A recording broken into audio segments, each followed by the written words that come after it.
Muy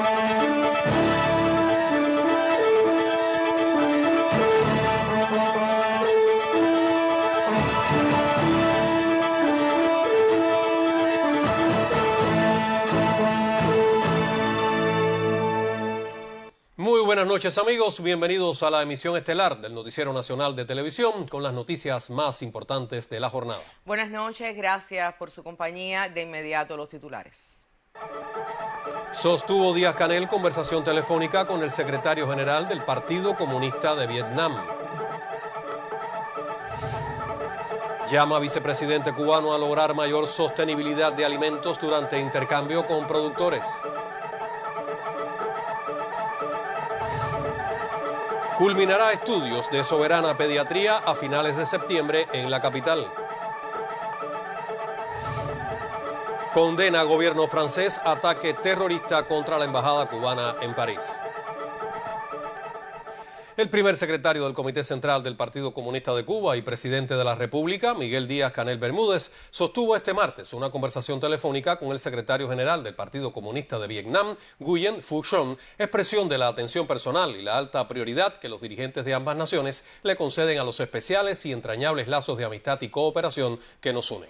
El máximo dirigente partidista vietnamita, tras reconocer los esfuerzos y las medidas que hemos adoptado para implementar los acuerdos derivados del 8º Congreso del Partido Comunista de Cuba, ratificó el apoyo invariable de Vietnam y la solidaridad con nuestro país.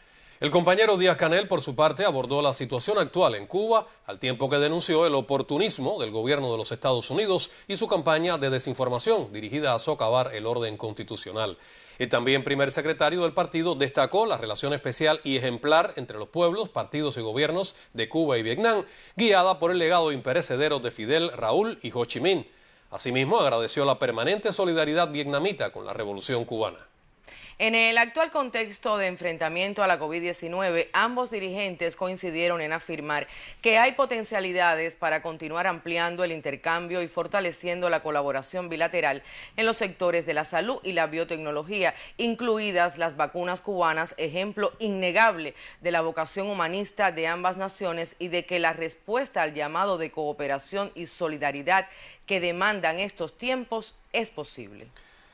Acompañaron al secretario general del Partido Comunista de Vietnam los compañeros Phan Binh Minh, miembro del Buró Político y viceprimer ministro; To Lam, miembro del Buró Político y ministro de Seguridad Pública; Phan Van Gian, miembro del Buró Político y ministro de Defensa; Dinh Tien Dun, miembro del Buró Político y secretario del Partido Comunista de Vietnam de Hanoi; Le Minh Hun, miembro del secretariado del Comité Central del Partido Comunista de Vietnam y jefe de la oficina del Comité Central; Le Juan Son, miembro del Comité Central del Partido Comunista de Vietnam y jefe de su Comisión de Relaciones Exteriores; Bui Tan Son, miembro del Comité Central del Partido Comunista de Vietnam y canciller; Bu Hai Ha, miembro del Comité Central del Partido Comunista de Vietnam y jefe de la Comisión de Relaciones Exteriores de la Asamblea Nacional de Vietnam; Nguyen Tan Long, miembro del Comité Central del Partido Comunista de Vietnam y ministro de Salud; Nguyen Huy Tan, vicejefe primero de la Comisión de Relaciones Exteriores del Comité Central del Partido Comunista de Vietnam.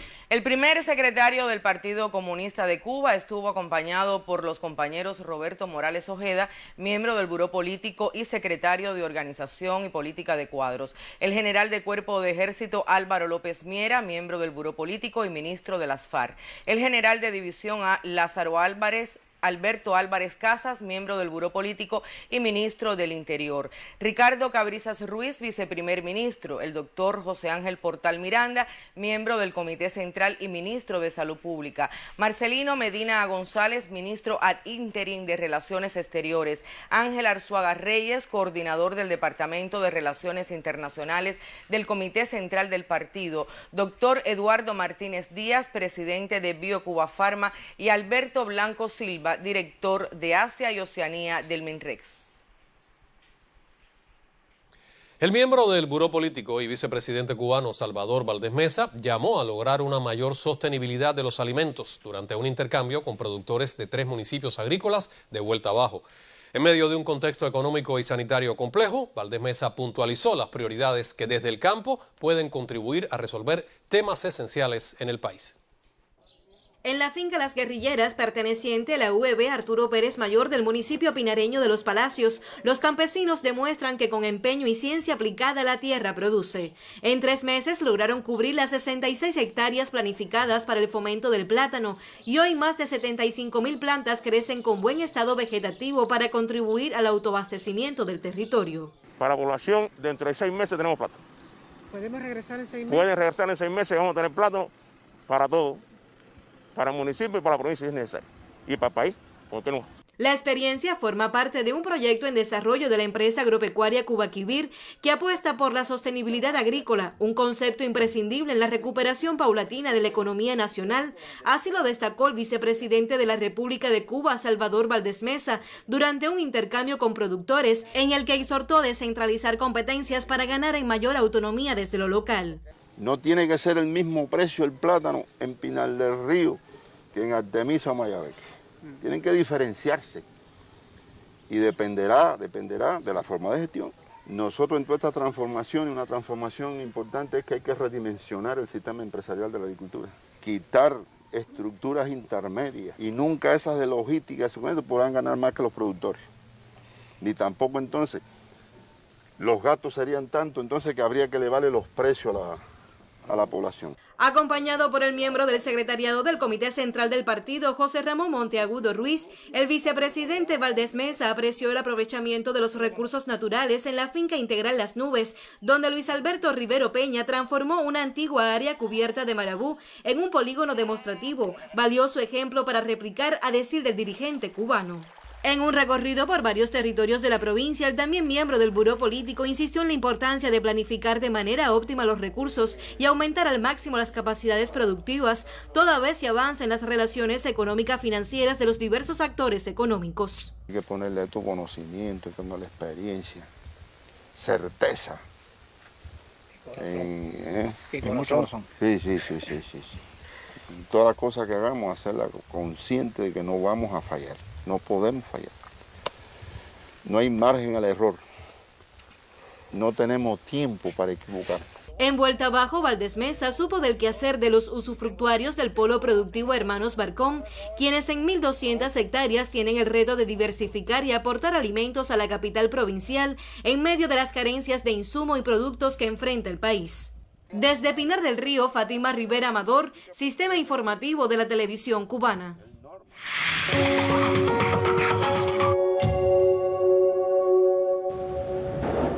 El primer secretario del Comité Central del Partido Comunista de Cuba y presidente de la República, Miguel Díaz-Canel Bermúdez, condenó en su cuenta en Twitter el ataque a la embajada cubana en Francia.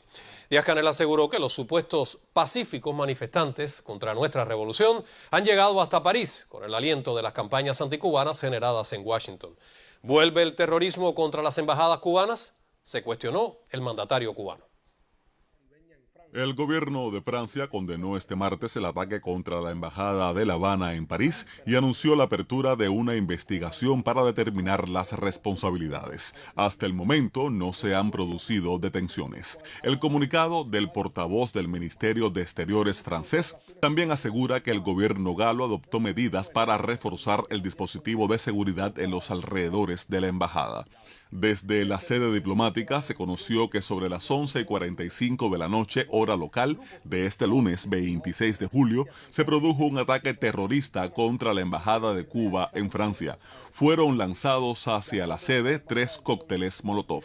Nuestro colectivo, en una posición muy firme, serena, pero firme, respondió como siempre ha hecho nuestra diplomacia revolucionaria en nuestro pueblo, condenando de inmediato esta provocación, este acto terrorista contra nuestra sede diplomática en Francia y ratificando, como siempre, nuestro compromiso en la defensa de la revolución, del socialismo y con los principios de nuestra diplomacia revolucionaria. El incidente no dejó víctimas, pero causó daños materiales.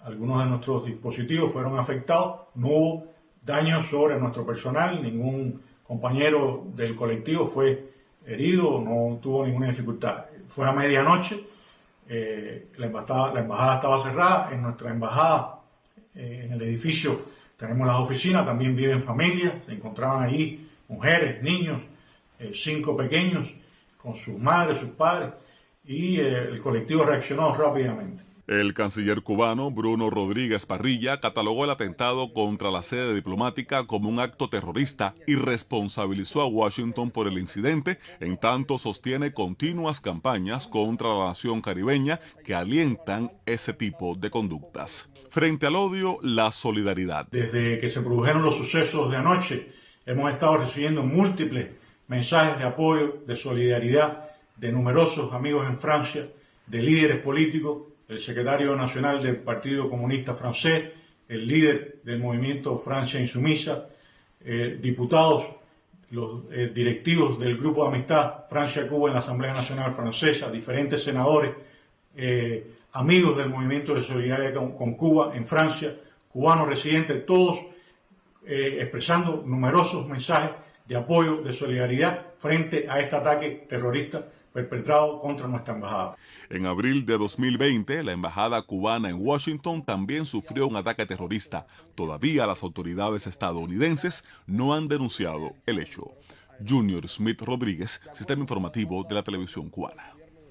Y también este martes el Ministerio de Relaciones Exteriores de Cuba denunció el asedio a nuestras sedes diplomáticas. A través de la red social Twitter, la Cancillería hizo alusión a carteles colocados en el perímetro de la Embajada cubana en Washington. Hechos similares ocurrieron frente a la Embajada en Panamá, donde se congregó un grupo de personas para gritar ofensas contra la Revolución cubana.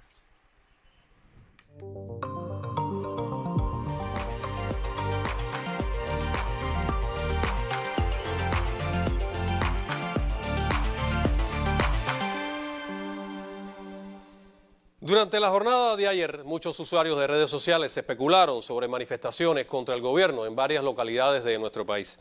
A propósito, este noticiero, por intermedio del colega Abdiel Bermúdez, demostró la falsedad de las publicaciones con reportes que exhibieron la tranquilidad del país este 26 de julio. Ahora les comparto otras de esas noticias que fueron elaboradas para distorsionar la imagen real de nuestro país y estimular disturbios. Miren esta. Señores, me están comunicando varios municipios de Cuba, están en la calle y han incomunicado media Cuba, se está poniendo muy interesante el problema de Cuba, dice el usuario Alfredo Fernández Gámez. Tal parece que esta persona y tantas otras se alegran de que en nuestro país hayan disturbios, hechos vandálicos con las consecuencias que ello trae consigo para todos los que habitamos en nuestro país. Y como esas, muchas publicaciones más. Miren esta otra perla. Un grupo en Camagüey, otra vez Camagüey, está en las calles. Cuando lo fueron a reprimir, rompieron los cristales del banco de Previsora. Todos a las calles, mi Camagüey, dice este llamamiento de Román Estrada. Ahora, miren ustedes lo que en verdad encontramos o encontraron nuestros corresponsales que llegaron hasta el banco. Esto fue lo que vieron allí. Ahí está el banco, la Previsora, las zonas aledañas. Ahí está. En verdad, si nos fijamos bien, lo que tiene la puerta del banco es la protección ante el paso inminente de Elsa. Recuerden, y todas las instituciones estatales y las particulares también nos protegimos ante lo que podría ser el paso de Elsa por el país. Otra noticia de última hora también en Camagüey. Aquí está. Camagüey, municipio Minas, está en la calle. Parece que ese señor se refería a otro municipio Minas, porque en Camagüey no fue. Las siguientes imágenes así lo demuestran. Aquí las tengo. Estas son las calles del municipio Minas, el parque de la localidad. Los que hemos nacido en un pueblo del interior sabemos bien lo que significa el parque de cada localidad, algunas de sus avenidas con total tranquilidad en el día de ayer. Aparecieron publicaciones también de disturbios en Cárdenas. Aquí vean ustedes, salieron la gente de Cárdenas hoy, todavía no hay video, bueno, pues le quitaron el internet, ya saldrán los videos después. Me llamó alguien de Cárdenas, dice Marilis Álvarez, está la policía reprimiendo también. Bueno, pues a nosotros también nos llamó alguien desde Cárdenas, pero para enseñarnos estas otras imágenes. Las avenidas principales de la ciudad bandera, imágenes de nuestra enseña nacional, la bandera del 26 de julio, en alegoría a estos días de la rebeldía nacional, la tranquilidad de las personas, las consignas revolucionarias. En Cárdenas sí se libra una batalla, pero contra la COVID-19. Y en ella participan muchos guerreros, encabezados por nuestros infatigables médicos y el personal de la salud, que 16 meses después siguen demostrando que ante ellos solo queda rendirnos de agradecimiento. En Cárdenas salva el honor de los cardenenses. Eso es lo que estaba pasando en Cárdenas ayer y durante estos días. Lo que pudimos ver fue la tranquilidad habitual en cada territorio de nuestro país, que exhibimos con orgullo esa tranquilidad ciudadana que nos caracteriza y nos distingue. Sobre Santa Clara también se originaron noticias falsas. Vean ustedes, Santa Clara en las calles, voy con el video, lo estoy descargando. O sea, esperen que lo bueno viene después. Veamos qué sucedió realmente en la ciudad de Santa Clara. Aquí tenemos las imágenes, igualmente, de algunas de las calles y avenidas santaclareñas. Total normalidad. Vamos a ver ahora, les propongo la siguiente maniobra. Una página, supuestamente del Ministerio del Interior de Cuba, organización sin fines de lucro. Es una página falsa del Ministerio del Interior. Red Verdad nos ayuda a desmentirla. Aquí está. Resulta que el Ministerio del Interior de Cuba no tiene cuenta en Facebook, solo en Twitter y en YouTube. Este tipo de páginas, amigos, a la casa de ingenuos, se confeccionan para obtener datos. Obviamente la siguen personas afines que ingenuamente siguen esta página y dejan comentarios y hasta identifican a otras personas y lugares. Se nota por los comentarios favorables, que suelen ser compañeros los que siguen esta página, personas cercanas. Tienen cosas raras, como las fotos tomadas de la televisión con personas con gestos desagradables. Esas publicaciones son parte de una campaña de desinformación en redes sociales que repite los patrones de ataque. Quienes elaboran y difunden esas informaciones falsas solo consiguen descrédito y quedan bastante mal parados ante las personas que sí estuvieron el 26 de julio en Cuba y sí pudieron disfrutar de la paz en nuestros barrios.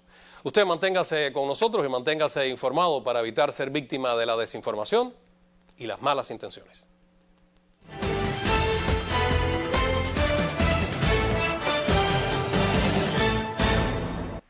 El líder del Partido Laborista de la isla de Santa Lucía, Philip Joseph Pierre, obtuvo la victoria en las elecciones generales de este lunes y se convierte en el primer ministro electo entre 45 candidatos. Pierre fungió como viceprimer ministro y ministro de Infraestructura, Servicios Portuarios y Transporte en 2011. Según medios locales, la victoria del laborismo es la de mayor margen desde 1997 y se impuso frente al representante del oficialista Partido Unido de los Trabajadores, Alen Chastanet, primer ministro saliente, quien buscaba la reelección. La República Islámica de Irán informó hoy el desmantelamiento de una red de espionaje dirigida por los servicios de inteligencia de Israel en la frontera occidental del país persa. Los agentes fueron detenidos infraganti durante un operativo de trasiego de armas y municiones que pretendían usar en asesinatos y disturbios urbanos. Durante las pasadas elecciones presidenciales en Irán, el régimen sionista organizó actos terroristas similares.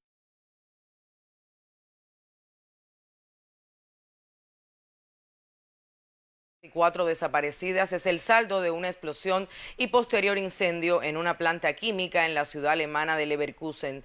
Las autoridades locales declararon el hecho como amenaza extrema. Solicitaron a los residentes cercanos a permanecer en sus viviendas. Prohibieron también el tránsito en las principales vías del complejo químico. La Oficina Estatal de Naturaleza y Medio Ambiente advirtió que aún no se evaluó la presencia de sustancias químicas en la atmósfera y recomendó informar la presencia de residuos para su recolección por personal especializado.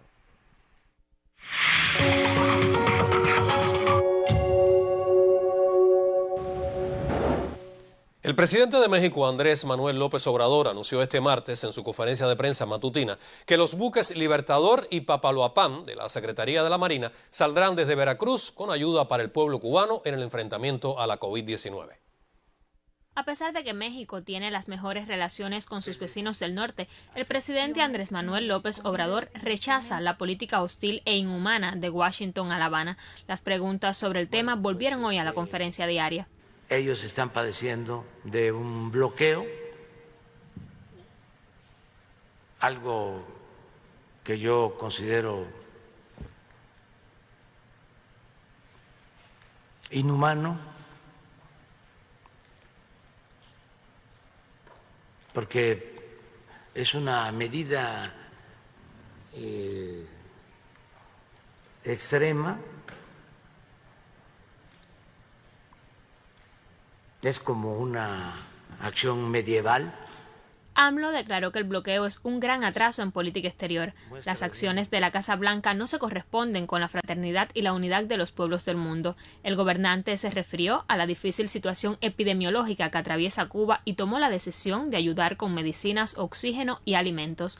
Hoy sale un barco de Veracruz y mañana otro para ayudar al pueblo de Cuba, pueblo hermano de Cuba. El mandatario cubano Miguel Díaz-Canel Bermúdez, en su cuenta en Twitter, agradeció este lunes las palabras solidarias de su homólogo mexicano de los últimos días hacia nuestro país. López Obrador convocó a los países que se expresan en Naciones Unidas a favor de Cuba a sumarse al envío de ayudas. No es concebible que en estos tiempos se quiera castigar a un país independiente con un bloqueo, indicó el jefe de Estado.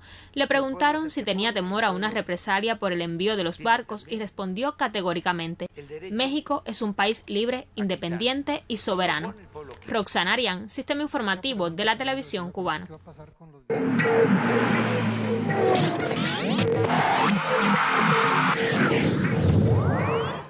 Muy buenas noches. El primer secretario del partido y presidente de la República de Cuba, Miguel Díaz-Canel, envió un mensaje de felicitación al taekwondoca Rafael Alba por el bronce alcanzado en la última fecha.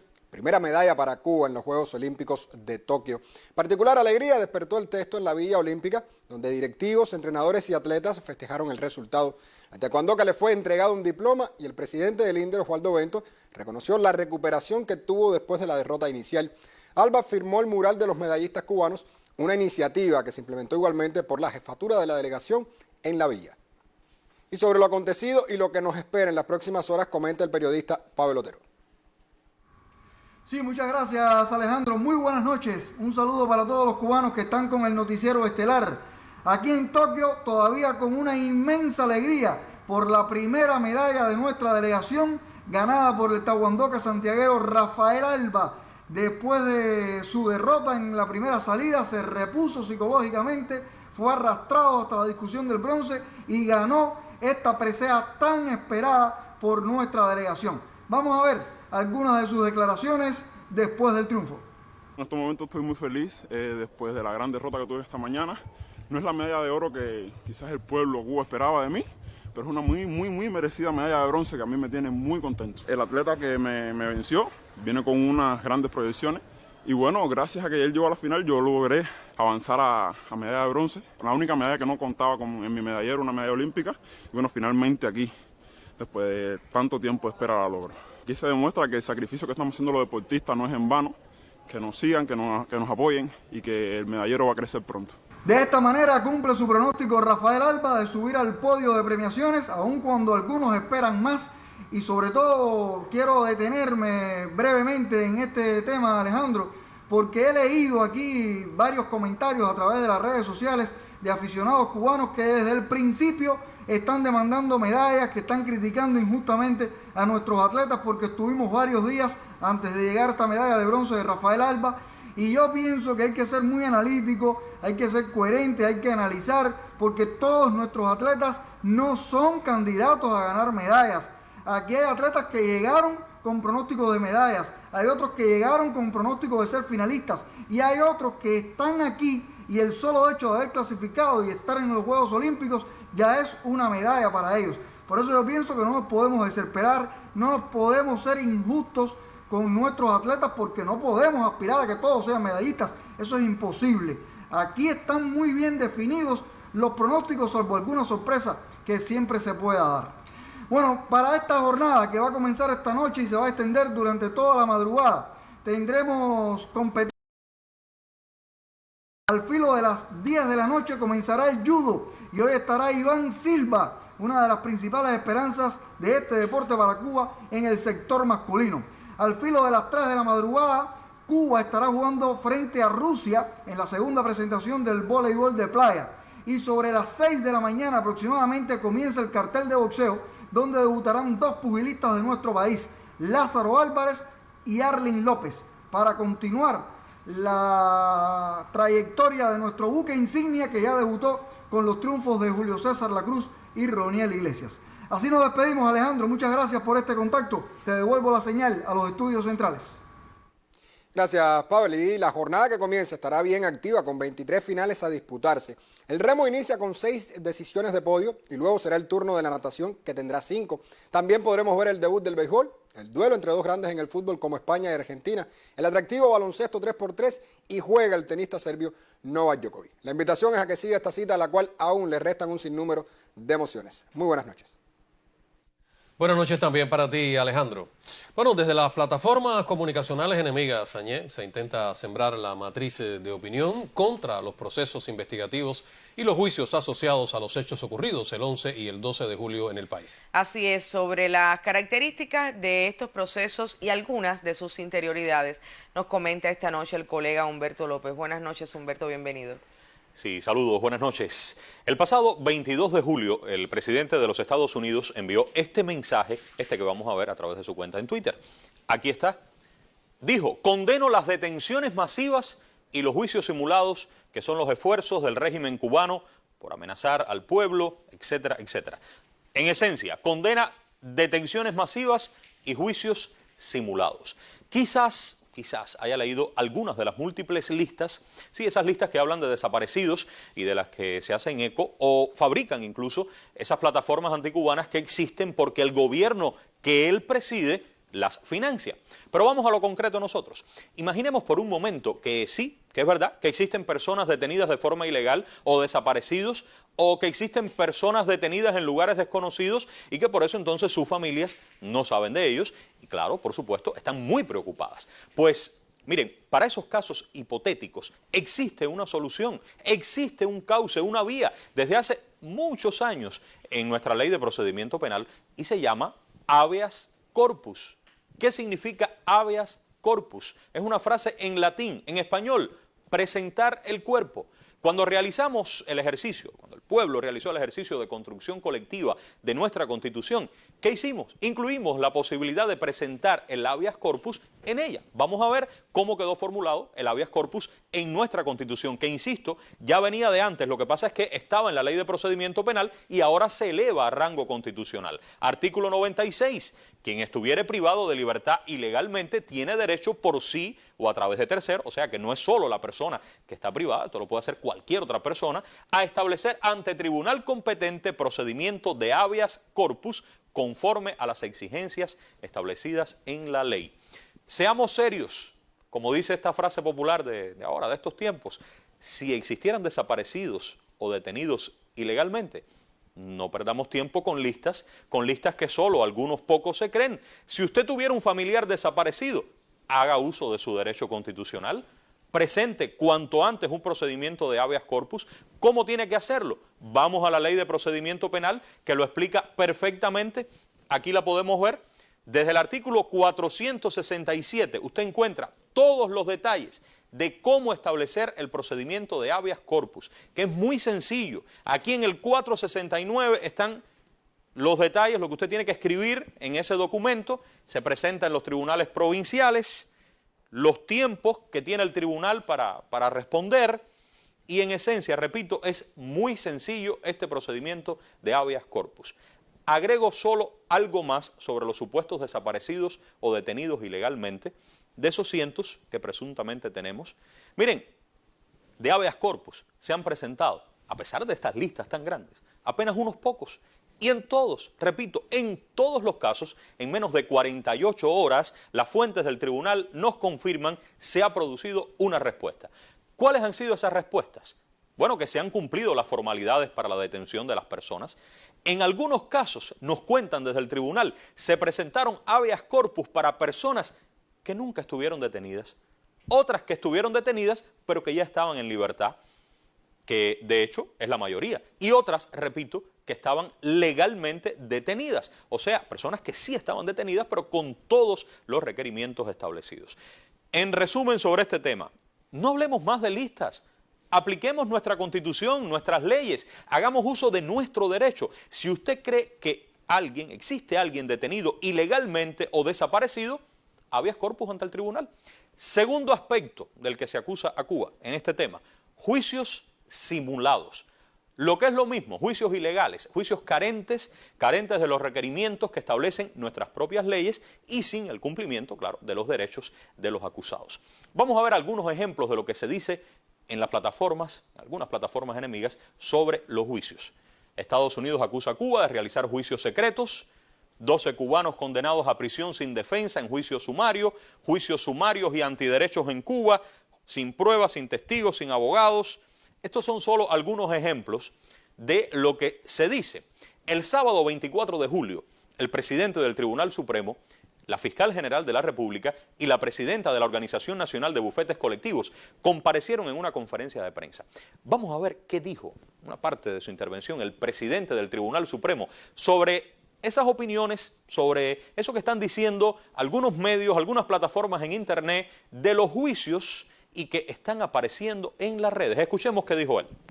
Las opiniones, de los comentarios, de los artículos que se han ido publicando parten no solo de la intención tendenciosa y mal dirigida de dañar el prestigio de la institucionalidad cubana. Nos damos cuenta que en una parte de ellos está presente también una ignorancia supina de cuál es la base legal que establece por dónde deben discurrir los procedimientos judiciales cubanos. Ignorancia supina e intención tendenciosa. Excelente la definición suya, presidente Remigio Ferro. ¿Qué están diciendo sobre los juicios? ¿De qué se acusa a Cuba? Tratamos de hacer un resumen. Vamos a ver. Bueno, que son juicios sumarísimos, eso se está diciendo, que son rápidos, que son ilegales y que no ha existido el derecho a la defensa. Esto en esencia. Primera idea, juicios sumarísimos. Usted tiene que haber oído la palabra. Dejemos que lo responda el propio presidente del Tribunal Supremo. Recuerden, se dice que se están haciendo juicios sumarísimos. No se trata de procedimientos sumarísimos. En el argot judicial de todos los que participamos en estos procedimientos, en la actividad judicial, le llamamos entre nosotros procesos sumarios y quizás esta terminología es la que ha hecho confundir, pero ni siquiera en la ley están descritos con ese término. Es el equivalente al procedimiento abreviado o procedimiento monitorio que pueden encontrar en diversas legislaciones del mundo. Como ya dije, por la entidad que es dentro de la estructura de los delitos de la ley penal, los que tienen previstas sanciones de menor entidad. No se trata de procedimientos. Lo dice claramente, no se trata de procesos sumarísimos. No repitamos eso entonces, no son juicios sumarísimos. Segundo, la posibilidad de hacer este tipo de juicios está regulada en la ley. Podemos encontrar todos los detalles de cómo hacerlos, de cuándo es posible hacerlos. Es solo leer, ir nuevamente, leer la ley de procedimiento penal vigente en Cuba. Vamos hasta ella. Y a partir de aquí, del artículo 359, usted puede hacer una lectura y encontrar todos los detalles de cuándo es posible hacerlo, de cómo se desarrollan los juicios sumarios. Incluso uno de los artículos prácticamente tiene el guión, la manera, el orden de lo que tiene que ocurrir en ese juicio sumario. Repito, búsquenlo en la Ley de Procedimiento Penal, fácil de descargar en internet, en la Gaceta Oficial, en el sitio de la Asamblea Nacional del Poder Popular. Desde los artículos 359 hasta el 383 está todo. En esencia, ¿de qué se trata cuando hablamos de procesos sumarios? Son procesos rápidos, donde se exponen pruebas que no requieren de altos grados de complejidad. ¿Por qué? Los delitos por los que se sanciona en este tipo de juicios nunca pueden ser superiores a 1 año de privación de libertad, ni tampoco te pueden imponer multas superiores a 300 cuotas o ambas. Es muy importante esto. En estos juicios, la ley, aquí está bien claro, no establece como obligatoria la presencia del abogado. ¿Qué quiere decir esto? Que el Estado no los ubica de oficio. En estos juicios el acusado puede nombrar abogado si lo desea, nadie se lo puede impedir. Y puede el acusado también impedir el desarrollo del juicio si no tiene a su abogado. Es decir, no hay juicio, no tengo a mi abogado. Pero si él no tiene abogado y no expresa el deseo de tenerlo, repito, no se le sitúa al abogado de oficio, como en el caso de los procesos donde se ventilan delitos mucho más graves con sanciones superiores ya a 1 año de privación de libertad. Sobre esto del abogado, sobre la posibilidad de que los acusados los tengan, también sobre esto se ha dicho de todo en las redes. Pero ¿cuál es la realidad? ¿Qué es lo que ha pasado? Esta que les muestro. Las fuentes del Tribunal Supremo, hemos conversado con ellos de la Organización de Bufetes Colectivos, y lo que ha ocurrido en relación con los abogados es esto que van a ver aquí. Miren, han existido abogados permanentes en los tribunales para que los acusados puedan contratarlos en ese momento. Eso ha ocurrido. En juicios con varios acusados, si uno o algunos han alegado que no tenían abogado y que lo querían, entonces el juicio se detuvo hasta que tuvieran el abogado. También ha ocurrido eso. Los abogados personados, o sea, los que estaban contratados y se personaron, tuvieron la oportunidad de presentar pruebas al tribunal para defender a su representado. Veamos otras variantes de lo que ha ocurrido. Algunas personas se negaron a contratar abogado. No quiero abogado. ¿Y por qué? Bueno, porque alegaron que los juicios eran una farsa. O sea que por su voluntad y con este argumento no quisieron tener abogado. Y los acusados que no han tenido abogado en el juicio ha sido como resultado, esto lo reafirmo, de su voluntad. No han mostrado objeción a que se desarrolle el juicio. Porque si lo hacen, reitero, no puede hacerse el juicio. En resumen, los procesos sumarios son posibles, son totalmente legales, existen para sancionar delitos cuyas penas no superen 1 año de privación de libertad o multas que excedan las 300 cuotas o ambas. Las personas sí pueden ejercer su defensa y pueden hacerlo de 2 maneras, por sí mismas porque están ahí o a través de abogados si lo desean. En el caso del fiscal, aclaro, tampoco la presencia del fiscal es obligatoria en este proceso. Si existe conformidad o alguna inconformidad con el resultado, reitero, si existe inconformidad con el resultado, la ley también regula cómo establecer el recurso. Digamos que también en esta circunstancia ha existido, además de todo lo que he explicado, una especie de añadido a todas esas garantías, porque ahora los secretarios de los tribunales han ido hasta los lugares de detención de aquellas personas cuyos juicios concluyeron para reafirmarles que sí, que tienen la posibilidad de establecer un recurso contra el fallo del tribunal. Voy a dar un dato más que creo que es muy importante. Miren, la inmensa mayoría de los delitos que se juzgan cada año en los tribunales en Cuba son delitos menores. La inmensa mayoría son delitos cuyas sanciones no superan 1 año de privación de libertad. ¿Qué quiere decir esto? Que los procesos, en la inmensa mayoría de los casos en los tribunales, son sumarios. Son exactamente con las mismas reglas con las que se están realizando estos juicios ahora asociados a los hechos de menor gravedad del 11 y el 12 de julio pasados. También hay que aclarar que estos no son todos los hechos, ni los que se están juzgando ahora son todos los acusados. ¿Por qué? Porque existen otros cuya gravedad es mucho mayor y en este momento lo que está ocurriendo es que continúan las investigaciones como parte de sus procesos con la participación del Ministerio del Interior y de la Fiscalía General de la República, que son los órganos encargados de ello. Sobre esos procesos vamos a informar también, atendiendo, repito, a su gravedad. Estos procesos no serían sumarios, exigen de mayor tiempo para cada uno de sus pasos.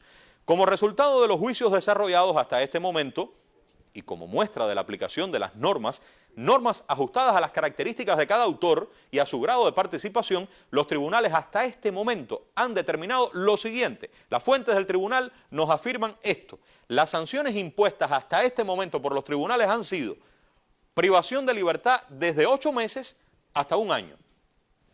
Esta ha sido una opción.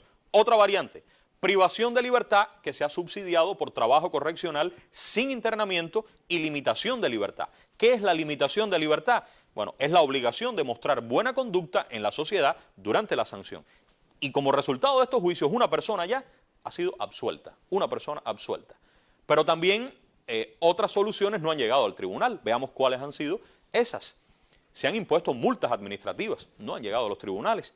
Se han impuesto medidas cautelares que se imponen como parte del proceso de investigación y son personas que hoy están siendo objeto de investigación y están o en prisión provisional, se les ha impuesto una fianza o tienen reclusión domiciliaria. Y otro grupo de personas que fueron detenidas como resultado de la investigación hoy están en libertad. En relación a este tema, todo no está dicho todavía. Pero me pregunto si con estos argumentos, con estos que he dado ahora, Vamos a volver a la aseveración con la que comencé del presidente Biden, veamos, y a las principales ideas de algunos medios que repiten de detenciones y juicios, detenciones masivas, juicios simulados, prisión sin defensa, juicios sumarios, antiderechos, juicios secretos. ¿Qué me dicen ahora? Yo creo que todo no ha sido perfecto, claro que no.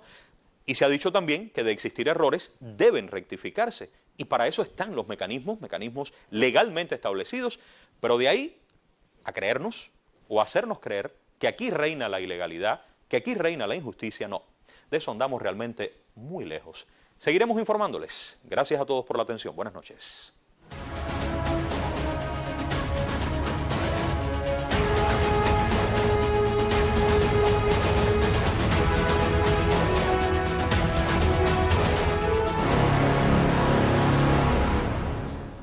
Al cierre del lunes 26 de julio, Cuba reportó 7.903 nuevos casos positivos a la COVID-19, 75 fallecidos por la enfermedad y se otorgaron 7.812 altas clínicas. En las terapias intensivas se atienden 384 pacientes, de ellos 153 críticos y 231 graves. La Habana, Matanzas, Ciego de Ávila y Holguín son los territorios con mayor número de contagios.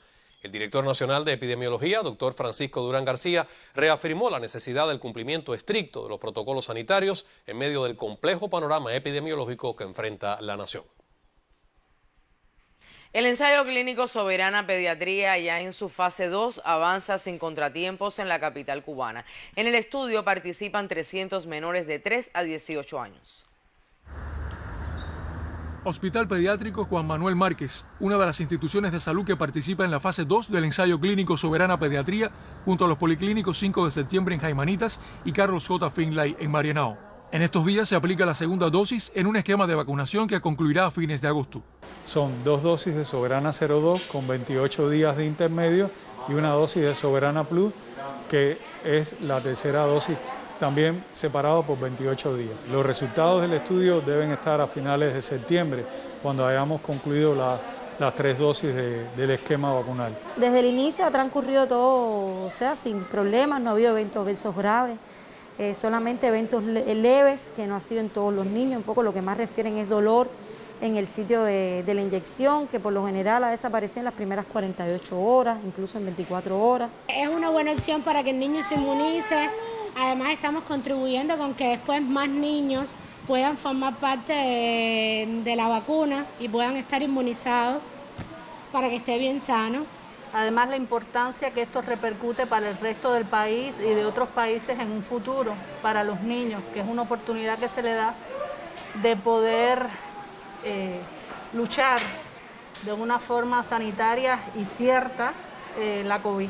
Estaba muy nervioso al principio, pero al final ya estuve tranquilo porque me lo esperaba, pero hay que vacunarse para ya poder cada vez ir haciendo más experimentos hasta ya poder tener la vacuna ya lista y ya podernos vacunar todos. 300 menores de 3 a 18 años participan en la fase 2 del ensayo clínico Soberana Pediatría, un paso importante en el Programa Nacional de Inmunización contra la COVID-19. Melvin Joel, Sistema Informativo de la Televisión Cubana.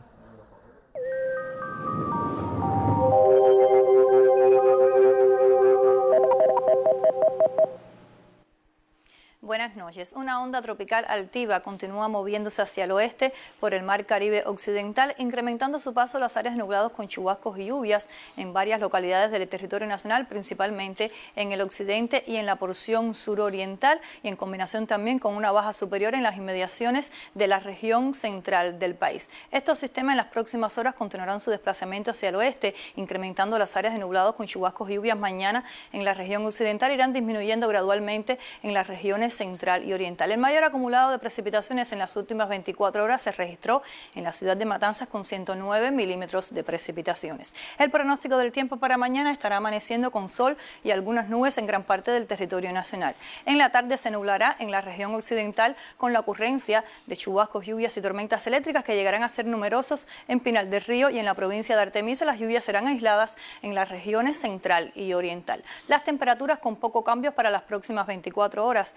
temperaturas con valores entre 22 y 25 grados Celsius y el día cálido con máximas entre 31 y 34 grados Celsius, 35 grados en la provincia de Granma. Los vientos serán variables débiles y en la tarde soplarán del nordeste al este en zonas de la costa norte hasta 25 kilómetros por hora. Habrá oleaje en la costa norte de la región oriental, poco oleaje en toda la costa sur y mar tranquila en la costa norte, occidental y central. Para los próximos 3 días se mantiene la probabilidad de algunos chubascos y tormentas eléctricas en la tarde, principalmente en zonas del interior y sur del país relacionado con el paso de ondas tropicales por los mares al sur y altos valores de humedad en el área, también condiciones favorables en los niveles superiores de la atmósfera. Las temperaturas con máximas entre 32 y 35 grados Celsius. En resumen, para mañana, un día cálido con chubascos y tormentas eléctricas en la región occidental. Esto es todo en cuanto a la información meteorológica. Tengan todos feliz noche y hasta mañana.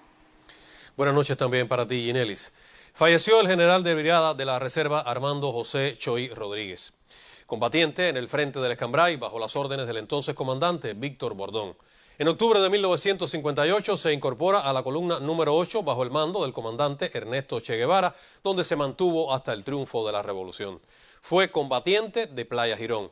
En las Fuerzas Armadas Revolucionarias ocupó diversas responsabilidades, entre las que se destacan jefe de división de infantería, división de la DAAFAR, jefe de tropas coheteriles antiaéreas del Ejército Occidental, sustituto del jefe de la DAAFAR, jefe del Estado Mayor de la Defensa Antiaérea y Fuerza Aérea Revolucionarias, entre otros. Cumplió misión internacionalista en la República de Angola. En su trayectoria le fueron otorgadas diferentes condecoraciones. Su cadáver será cremado y sus cenizas depositadas en el Panteón de los Veteranos de la Necrópolis de Colón, donde permanecerán hasta su posterior traslado hacia el mausoleo del Frente de las Villas en la provincia de Villa Clara. La nota está firmada por el Ministerio de las Fuerzas Armadas Revolucionarias. En el próximo mes de agosto, Cuba incorporará 100 megawatts al sistema eléctrico nacional. Esa potencia será generada por la unidad número 6 de la termoeléctrica Máximo Gómez Báez del Mariel, provincia de Artemisa. Tras finalizar el montaje de ese bloque térmico modernizado, comienza la etapa de ajustes tecnológicos y puesta en marcha. El proyecto alcanza el 99% de ejecución.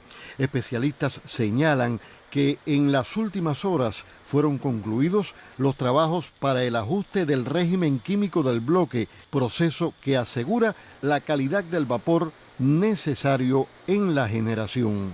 La turbina ha concluido su proceso de montaje, está en un proceso de prueba y las pruebas concluidas se realizan en este momento el ajuste de los sistemas de protección y bloqueos de la turbina, que garantizan su operación de forma segura en nuestro sistema electroenergético nacional.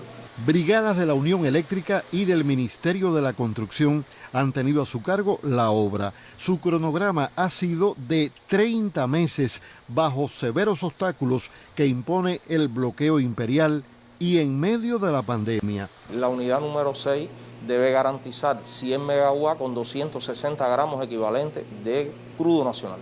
El rigor de cada prueba antecede la sincronización con el sistema, planificada según directivos para concretarse en el próximo mes de agosto. Contempla que todos los sistemas y las lógicas de protección y bloqueo de la unidad van a ser ensayadas. De hecho, ya la caldera concluyó todo este proceso. Todos los sistemas de equipos auxiliares de la sala de máquinas concluyeron este proceso. Nos centramos en la ejecución de estas pruebas en la turbina y en la parte eléctrica. Hemos trabajado sobre todo en garantizar la calidad de las terminaciones, que quede bonita la unidad, que además de generar, de ser eficiente, marque una diferencia con el resto de las unidades de la termoeléctrica y siente las bases para ir en rescate no solo de las capacidades de generación, sino también de la cultura tecnológica. Autoridades explicaron a nuestro equipo que el costo total del proyecto sobrepasa los 400 millones de pesos en moneda total, de ellos 100 millones en moneda libremente convertible. En Mariel, Artemisa, José Luis Oviedo, Alberto Dumas y Bernardo Espinosa. Sistema informativo de la televisión cubana. El pueblo agramontino reafirmó su disposición de apoyo a la revolución durante un recorrido de dirigentes de la provincia por barrios, comunidades y un intercambio para conocer y solucionar los problemas de la población. siempre es 26, no es una mera consigna, es la disposición permanente de los cubanos de mantenerse firme y bajo cualquier circunstancia en pleno apoyo a la obra de la revolución. Así lo constataron Jorge Luis Brochi, miembro del secretariado del Comité Central, y Ariel Santana, primer secretario del partido en la provincia, quienes recorrieron varias circunscripciones sagramontinas para conocer los principales problemas de la comunidad y en rico intercambio darle soluciones.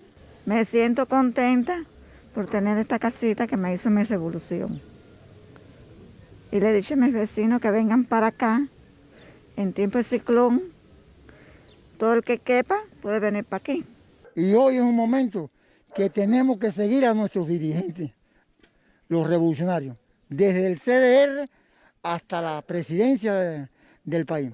Pero ¿cómo? Resolviendo los problemas, no con los brazos cruzados, no criticando, no apoyando lo mal hecho, es resolviéndolo. Tenemos que poner nuestra voluntad, que fue como Fidel nos enseñó. Las dificultades de viviendas, comunicaciones, viales, obstrucciones, alumbrado eléctrico y otras aún están presentes, pero ese es el objetivo de los sistemáticos programas comunitarios Somos Continuidad, escuchar al pueblo y solucionar sus problemas.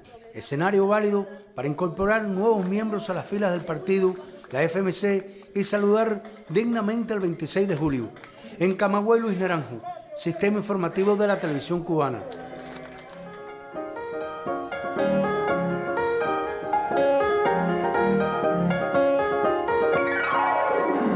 Buenas noches. La obra de la ensayista, crítica de arte y profesora de generaciones Adelaida de Juan es el centro de la muestra de Casa de las Américas. La entidad cultural rinde homenaje a la reconocida intelectual en el aniversario 90 de su natalicio.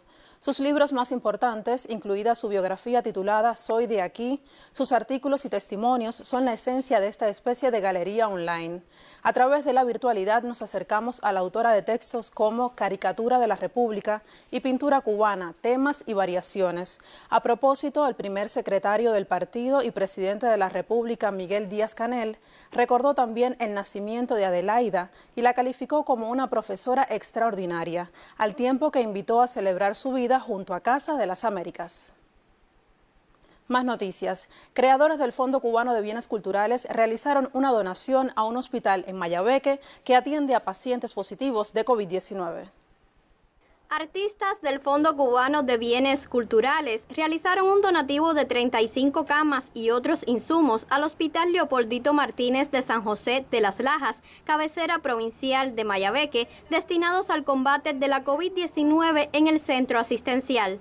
Nosotros como filial del Fondo Cubano de Bienes Culturales hicimos una convocatoria a la que se sumaron muchísimos artistas y artesanos artistas que, por cierto, no todos pudieron participar, sobre todo por algunas dificultades con el transporte, pero que los donativos que faltaron por entregar hoy serán entregados en otro momento a diferentes instituciones de la salud de la provincia. El principal objetivo fue que exista mejoría en el tratamiento de esas personas desde ese apoyo que pudimos hacer.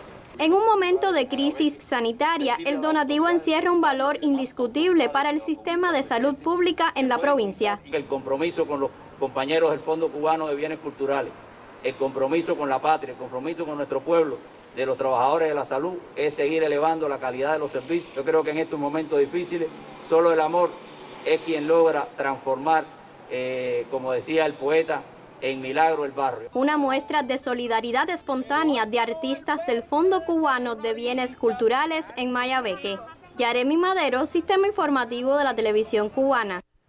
Y con esta muestra de solidaridad de nuestros artistas finalizan las notas culturales. Buenas noches. Buenas noches para ti, Esther.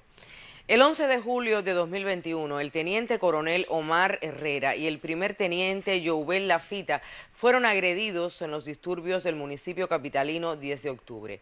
Estos combatientes reafirman que sus armas son los principios y la fuerza moral que los distingue como integrantes de las filas del Ministerio del Interior. Dos hombres entrelazan sus historias. Ambos tienen mucho en común. Combatientes de la Policía Nacional Revolucionaria.